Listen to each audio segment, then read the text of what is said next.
Bienvenue à tous les bricoleurs du dimanche comme moi. Aujourd'hui dans cette vidéo on va parler plan de travail. Je vais vous montrer comment créer et installer un plan de travail en bois dans une petite cuisine avec incrustation de plaques et des vis. Donc la première chose c'est tout bête mais c'est où acheter un plan de travail.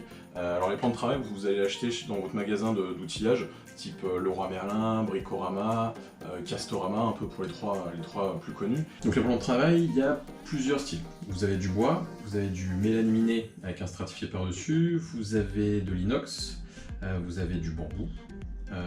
L'avantage du bois, moi ce que j'aime bien dans le bois, c'est que ça fait très naturel. J'ai pris un bois brut. J'ai pas changé la couleur, j'ai juste mis de l'huile par-dessus. J'aime bien voilà, son côté un peu naturel. Après le mélaminé avec le stratifié par-dessus, il a un gros avantage, c'est le nettoyage. Nettoyage, il craint pas vraiment l'eau, il craint même pas l'eau. Si c'est bien étanchéifié sur les côtés pour pas que l'eau s'infiltre dans le cœur d'une sorte de bouillie de bois. Après l'avantage aussi du stratifié, c'est que vous pouvez avoir un décor unique. Vous savez, après c'est fait en usine, vous pouvez avoir du simili granit, simili carrelage, simili bois. Et le bois, vous avez un seul motif tout du long. Donc on a l'impression que c'est une grande planche unie, taillée dans le même arbre. Donc d'extérieur, on voit pas vraiment la différence entre du bois naturel et du stratifié. Et ça coûte 2 fois moins cher, 4 fois moins cher. Après vous avez l'inox. L'inox, bon, je trouve que c'est pas super joli dans une cuisine comme ça, dans une petite cuisine, c'est pas ultra beau. Ça se fait beaucoup dans les cuisines professionnelles parce que très facile d'entretien. Ça résiste très bien à l'eau évidemment, très bien à la chaleur, ça se nettoie très bien. Mais dans une cuisine perso, c'est pas forcément idéal. Après vous avez du bambou. Le bambou a le gros avantage d'être résistant à l'eau et d'être léger. Qu'est-ce que vous avez d'autre? Après vous avez, mais je connais pas trop, de l'aglo, et je crois que dessus c'est pour mettre du carrelage, genre de choses, mais ça j'en parle pas parce que je connais pas trop. Donc moi j'ai choisi un plan de travail en chêne, du chêne pré-huilé, donc il était déjà huilé, à cœur, ce qui fait qu'il est déjà traité contre l'humidité, etc. Maintenant ça n'empêche qu'il faut refaire des couches d'huile pour le reprotéger, parce qu'on ne sait jamais.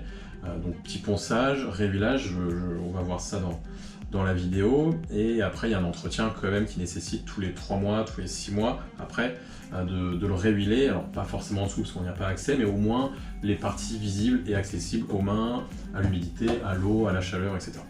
Bon, là vous savez où acheter votre plan de travail, vous savez le type de plan de travail que vous voulez, bois, inox, bambou, etc. Maintenant, plus technique, les longueurs, les profondeurs, les hauteurs. Donc généralement les plans de travail c'est en profondeur 60-65. Moi je l'ai fait de 60 parce que j'ai une petite cuisine, donc pour gagner un maximum de place et d'aisance dans la cuisine, je l'ai coupé à 60 cm de profondeur. Autre point important, c'est la hauteur l'épaisseur du plan de travail. Moi il fait 3,8, mais vous en avez des plus petits, vous en avez en 2,4, 3, 3,6, même jusqu'à 5 ou 5,5. Il y a un gros côté esthétique, clairement. Après, voilà, faites attention avec votre hauteur de meuble, la hauteur à laquelle vous voulez le positionner, on verra ça juste après. Mais voilà, il n'y a pas une énorme incidence. Ça peut être en fonction aussi de votre évier, de vos plaques de cuisson qui de temps en temps ont besoin de dépasser un petit peu ou de ne pas être trop près du frigo. Donc voilà, le plan de travail permet de gagner de temps en temps quelques petits millimètres là-dessus. Et autre chose très importante, c'est la hauteur du plan de travail. À quelle hauteur vous voulez qu'il soit. Il est préconisé que ce soit entre 85 et 90 cm. Maintenant, moi je l'ai mis à 90,5 parce que j'ai des meubles de 77, j'ai des pieds de 10 en dessous et le coin de travail qui fait 3,8. Donc c'est ça, j'arrive sur du 90,5. L'avantage c'est que vous avez des pieds en dessous que vous pouvez régler si vous êtes un peu trop haut, un peu trop bas. Maintenant 90 cm, moi c'est ce que j'ai trouvé agréable pour moi, mes bras, pour attraper les choses. Mais je fais 1m70, 1m72, donc si vous faites 1m90, 2 mètres ou vous êtes plus petit que moi, forcément baisser ou augmenter la hauteur du plan de travail. Il faut que vous ne soyez pas gêné, ni trop haut ni trop bas. Donc c'est un peu à l'appréciation de chacun, mais 85-90 cm c'est l'idéal. Bon maintenant qu'on est un collab sur le plan de travail, il ne reste plus qu'à le découper, parce qu'il m'a été livré en 2 mètres et moi j'ai besoin que d'1,50 m. Du coup, coup de scie sauteuse à bois, loué chez Loxam pour 15 €. Vous leur demandez une scie sauteuse pour découper planches, planche plan de travail. Bon, bah maintenant que ma découpe est faite, il n'y a plus qu'à positionner le plan de travail pour être sûr qu'il rentre bien. S'il rentre pas et que ça coince un peu, juste un petit coup de lime à bois sur les côtés, c'est suffisant. Maintenant que mon plan de travail est à la dimension, reste plus qu'à faire l'étape la plus stressante, faire des énormes trous dans mon plan de travail. Moi j'ai des plaques et un évier à encastrer. Les informations, vous les avez sur les modes d'emploi. Ils vous donnent exactement les dimensions d'encastrement. Donc suffit de savoir à combien il faut le mettre du mur. Généralement c'est 5 cm pour des plaques, un évier, etc. Comme ça évite d'avoir une trop faible épaisseur de plan de travail et que ça puisse casser. Donc je reporte toutes mes dimensions au crayon, etc. Et ça me servira de guide pour la scie sauteuse.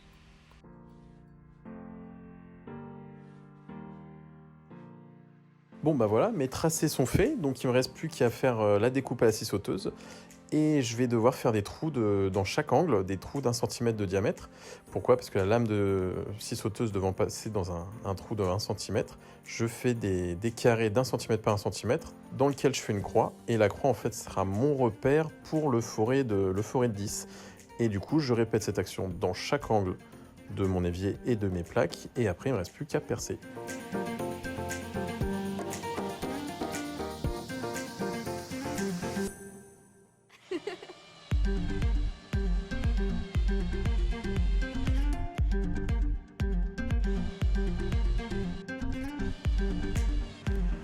Bon bah maintenant que mes petits trous de 10 sont faits, ma scie sauteuse peut passer.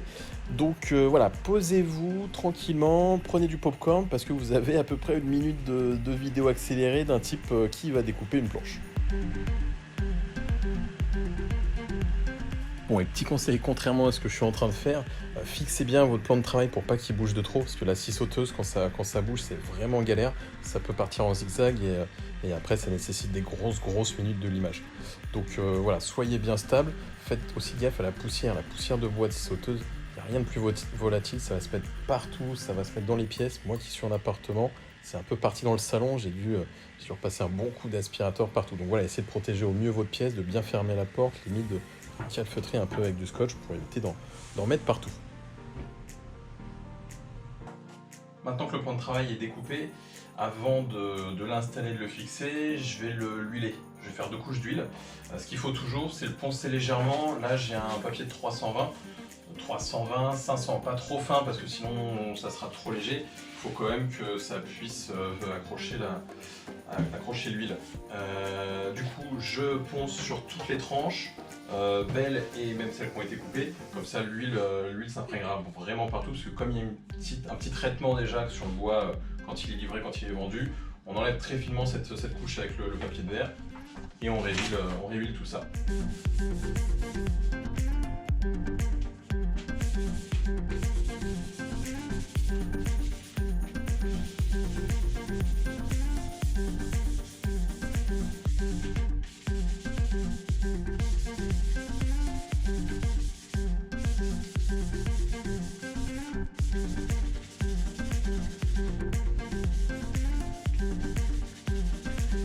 Maintenant, dépoussiérage vachement important, je passe d'abord à la petite balayette ou au pinceau, un peu ce que vous avez, et la deuxième partie avec une éponge vraiment très humide pour enlever un maximum de poussière et que la deuxième couche d'huile s'applique bien et adhère bien.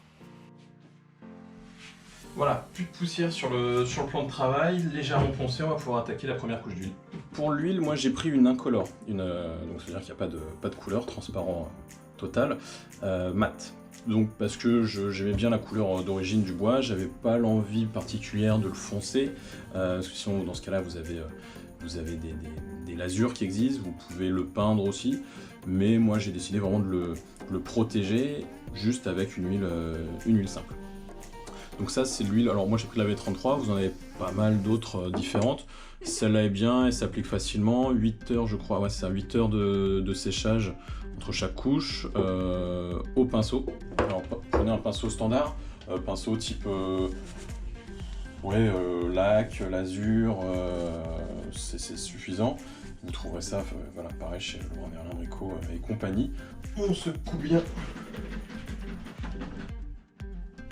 Et allez, maintenant on badigeonne le plan de travail. Alors vous inquiétez pas, au début c'est un peu blanchâtre, ça c'est normal, c'est l'huile, mais après ça deviendra complètement transparent. mettez-en partout. N'hésitez pas à en mettre des couches correctes. Vous en mettez sur les angles, sur les tranches, sur les découpes, devant, derrière, évidemment recto verso sur le plan de travail. Et ça, va falloir le répéter 2 fois. Vous pouvez le faire 3 fois, mais il est conseillé de le faire 2 fois.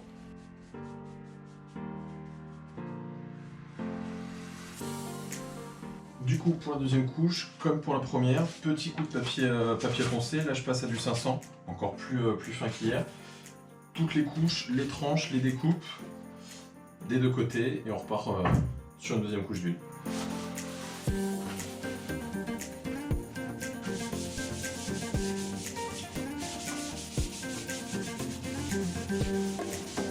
Bon, bah maintenant j'attaque la deuxième couche d'huile. Alors, à savoir pour les plans de travail comme ça en massif, ils préconisent je crois que c'est tous les 3 mois au début, après tous les 6 mois, de réhuiler les plans de travail. Donc voilà, protéger évier et plaque dans 3 mois, 6 mois, et repasser un coup d'huile. Alors en dessous, plus compliqué, mais au moins au-dessus pour que l'imperméabilité, waouh, pas évident celui-là, se fasse bien, et pour entretenir le bois du plan de travail.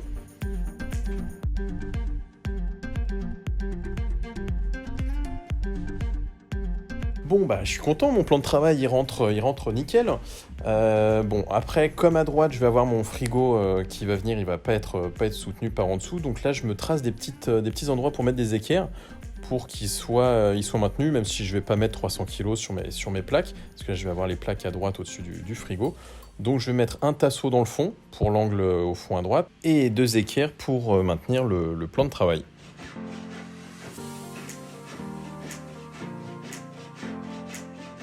Bon voilà, un petit tasseau rapidement mis. Donc ce qui est bien, c'est que ça va vraiment renforcer mon angle là. Aucun risque. Je vais quand même lui mettre une petite équerre ou directement des vis pour que ça le maintienne, pour que s'il y a un peu de jeu, il tombe pas. Et puis là, en appuyant, on voit qu'il soulève un petit peu. Donc là, je vais mettre l'équerre là. Ici, il sera super stable. Et finalement, je devais en mettre une ici. Mais je me dis que le tasseau plus là, je peux en avoir besoin, donc la petite de là, niette, juste la grosse là. Bon, je suis super content, mon plan de travail il est terminé, il est fixé, j'ai un peu galéré, vous l'avez vu, en plus j'ai une toute petite cuisine, donc les espaces pas pratiques, 2 petits tréteaux, voilà, avec les autos ça bougeait un peu, les découpes sont pas dégueu, ça allait, alors que bon, je pensais aller en zigzag comme ça bougeait. Donc voilà, après pas hésiter à soutenir le plan de travail, surtout que moi, à un endroit comme j'ai le frigo qui vient en dessous, j'avais plus de meubles pour le soutenir. Donc voilà, des petites équerres, un tasseau, j'enlèverai peut-être un de ces cadres si j'ai besoin d'un peu de cette place, je sais pas, pour mettre quelque chose derrière. Mais voilà, en tout cas, faites bien attention aux mesures, c'est surtout ça le plus important, parce que vous allez être à 2-3 mm près, surtout que moi j'avais vraiment des jeux de 2-3 mm pour les tuyaux, pour ce genre de choses, vous pouvez pas trop prendre plus. J'ai vu que vous étiez à peu près 12 à 15 millions, je crois que j'ai plus le chiffre en tête, bon à 12 millions près, à regarder mes vidéos, mais pas autant à s'abonner, donc voilà, abonnez-vous si vous voulez voir les prochaines vidéos de bricolage très simple, pour vous montrer que le bricolage c'est vraiment à la portée de tout le monde, et que n'importe qui peut faire des petits travaux ou des gros travaux. Et moi en tout cas je vous dis à la prochaine pour une nouvelle vidéo.